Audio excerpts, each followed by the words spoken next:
wana bana mazembe ba sportif nyonso congolais to pesi bino mbote bi sika nyonso bozwami ba congolais nyonso baza na poto baza na Congo baza à l'intérieur du pays na ba province de partout vous retrouvez Objectif DK officiel TV a même la rabino toujours des bonnes informations ba makamoko kitoko.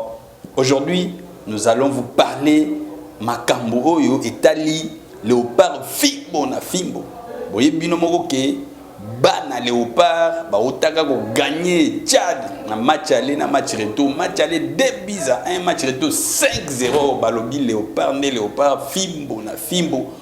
Donc les lots tozolo belabino mamoko etali état ya équipe nationale na biso évolution des aleli pour tokosolola tokolobela makambo ngona batu oyo bazana kati ya nzungu. Donc na kati ya masolo lelo Objectif DK TV ezali wana chaîne na bino bolingaka mingi. Nous allons parler de ces histoires avec sincérité. Bino moko boyebi ke oh ba états généraux et Salema oh nouveau sélectionneur azana yewana boyebi ke na ba staff technique et belé lelo ba lopar chan ba otako beta préliminaire biso so talaki match aller ezalaki kitoko, match retour na stade de Martyr balobi oh voilà léopard nde zongeli masolo to beti ba tchadien na ndenge moko ali sekité 5-0. Donc ba sportif nyons congolais bazaki très joyeux, très content. Mais cela ne suffit pas. Chers Congolais, chers sportifs congolais, cela ne suffit pas. Fallait toyer baka pour équipe nabiso comme à niveau ya ko gagner ba grand match na niveau international et ça na ba préparation moko esale maka o esengeli que psychologie à ba joueur, psychologie à staff technique mobimba et ça là bien destiné na victoire. Nous venons d'échouer à la Coupe du Monde, nous ne sommes pas qualifiés à la Coupe du Monde pour la désorganisation.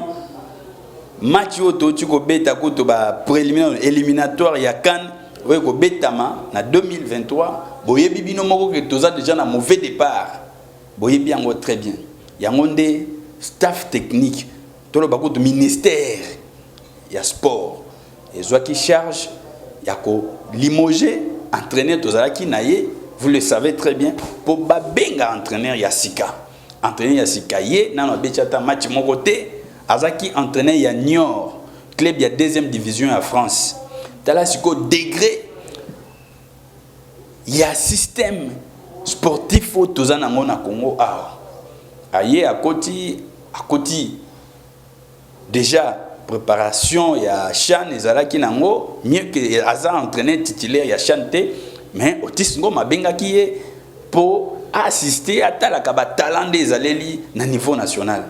Donc à un certain moment certains Congolais balobaka équipe nationale na biso il faut ezalaka toujours na 50% ya ba locaux na 50% ya ba internationaux o ba otaka ba jouer na biso ba otaka les banda mboka.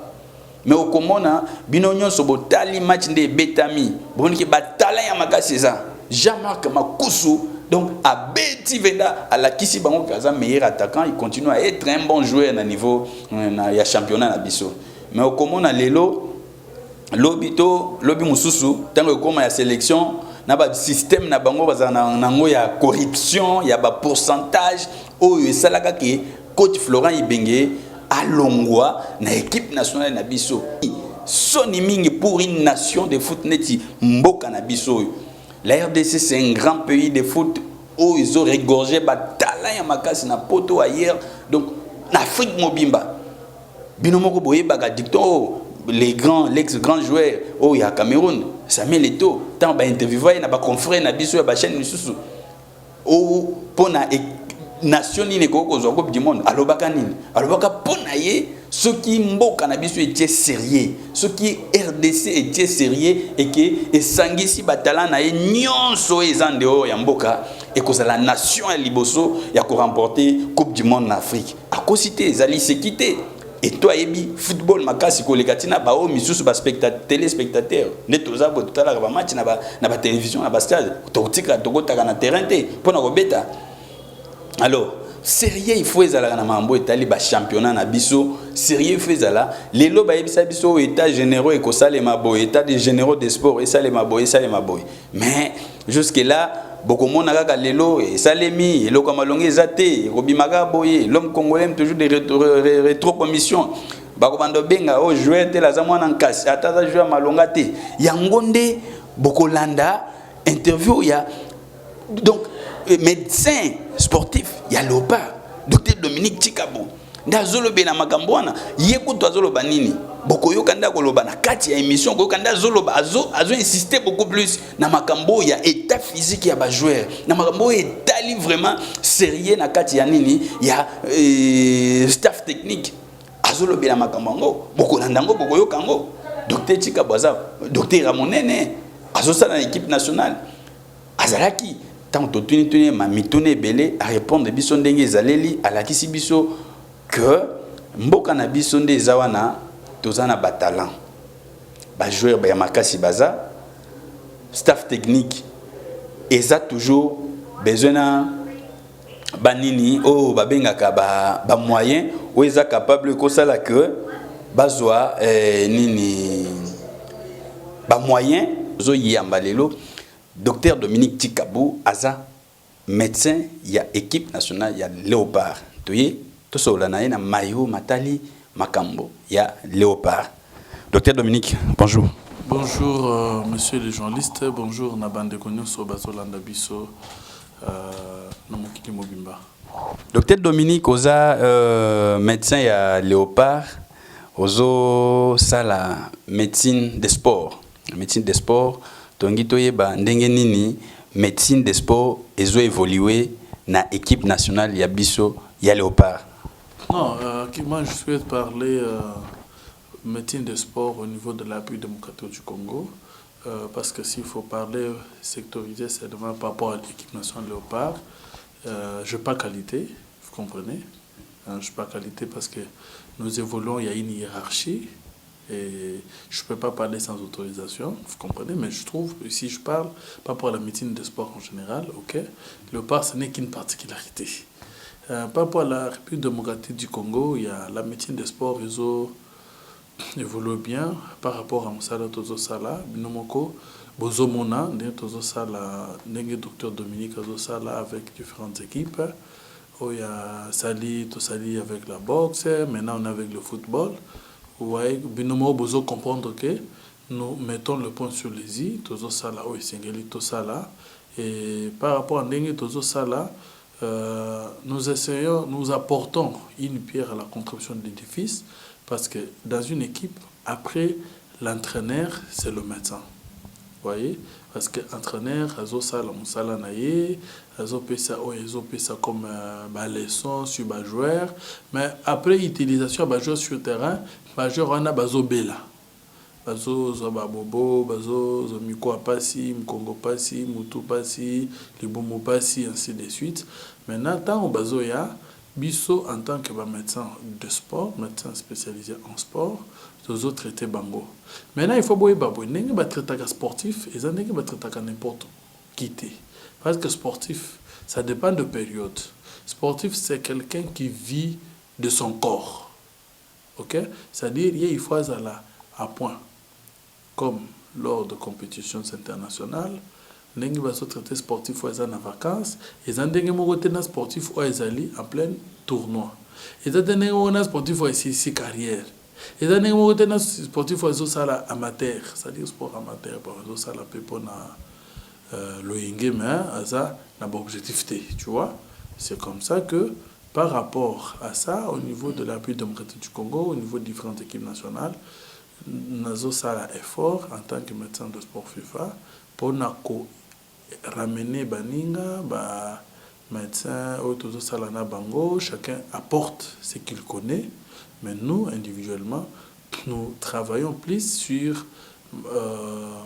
la prise en charge des sportifs qui se fait avant, pendant et après la compétition.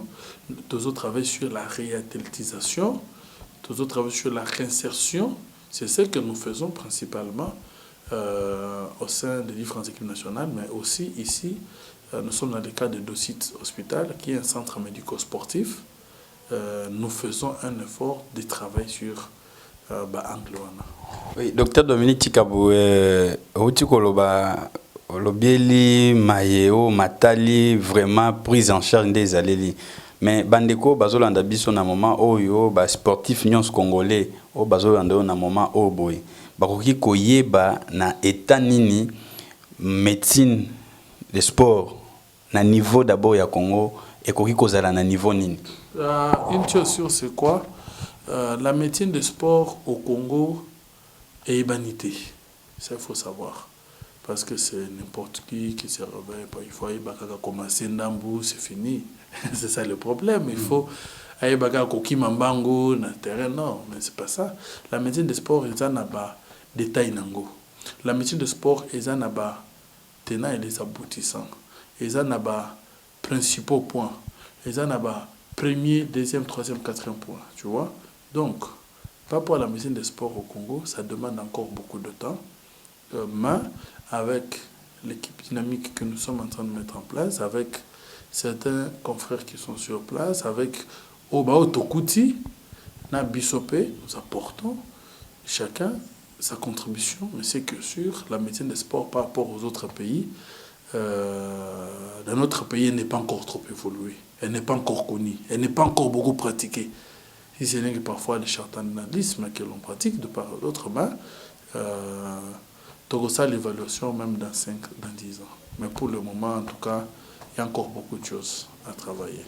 Docteur Dominique, Léopard, et coach Asika, depuis Azana Bino, c'est vrai que dans Bolivie, à match mon côté, Bozana a essayé, Bozo Zélande, calendrier Zaleli, pour Bobanda Hollande la match.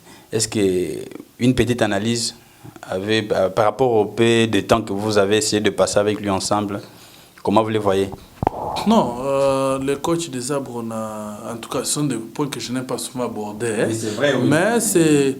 En tout cas, moi, je suis resté, parce qu'on a travaillé avec lui dans l'équipe du Chan, et ainsi de suite, mais je les trouve quelqu'un d'abordable, hein, quelqu'un d'abordable, ouvert d'esprit.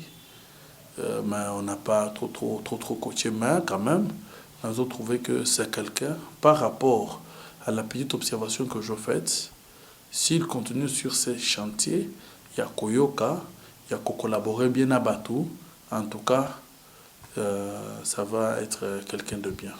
Docteur Dominique, équipe Nabino Mobimba, il y a un médecin sportif congolais, Bossali Moussala, Makasi pour Congolais, Belé, Balobélé, Ango, pour un match, na Tchad, match aller, match retour, pour gagner match aller, match retour, pour gagner Ango, Makasi, Yango, Bango, Bamonique, justement, jouer Bazaki na état physique.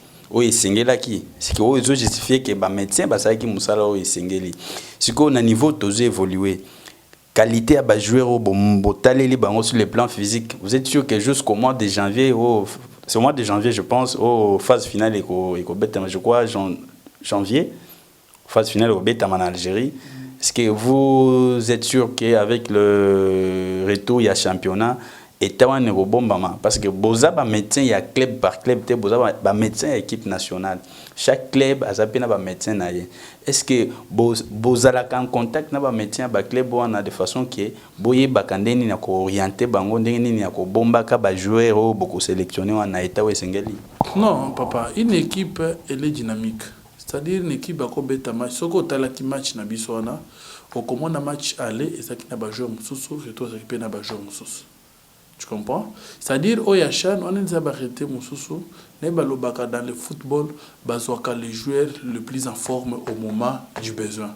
C'est-à-dire ça dépendra de ce que les entraîneurs trouveront. Pas maintenant. Maintenant, moi je suis pas entraîneur, je peux pas parler de ça, mais je parle pour la santé des joueurs. Je sais que on a différentes équipes, chaque équipe pour les grandes équipes, chaque équipe fait un effort d'avoir un staff consistant sur le plan médical, ainsi de suite, formation accélérée, ainsi de suite, sont mises en place par d'autres, chacun se débrouille, mais en général ça va.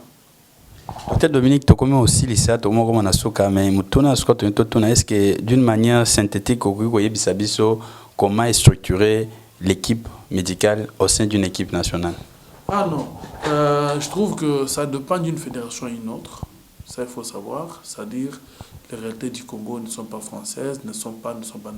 On a des réalités Covid. on a des réalités Covid qui s'installent, ainsi de suite. Donc, c'est beaucoup de choses en face. Donc, on ne peut pas répondre à ça maintenant. Voilà.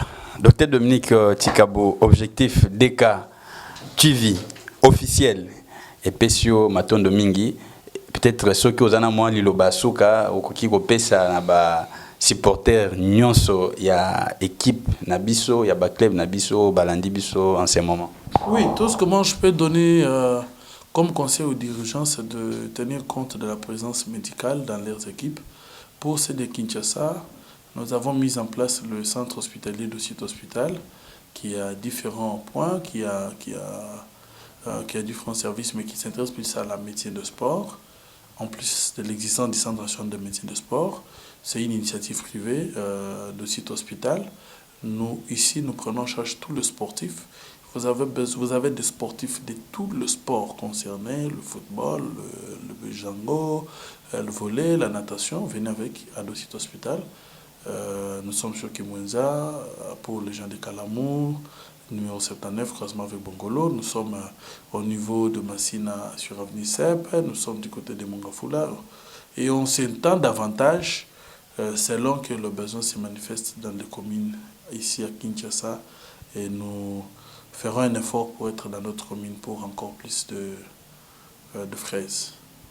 Voilà, docteur Dominique Tshikabou, objectif DK TV officiel, les Pesio Matondo Mingi. Toujours rappelé, Nabao Bazolanda Biso qui est osa médecin, il y a Léopard, osa coordonnateur, il y a IGEMCO, osa responsable numéro 1, il y a Docite Hospital, que la structure de santé, ils prendre en charge beaucoup plus les sportifs, pas seulement les sportifs, même les nyonso.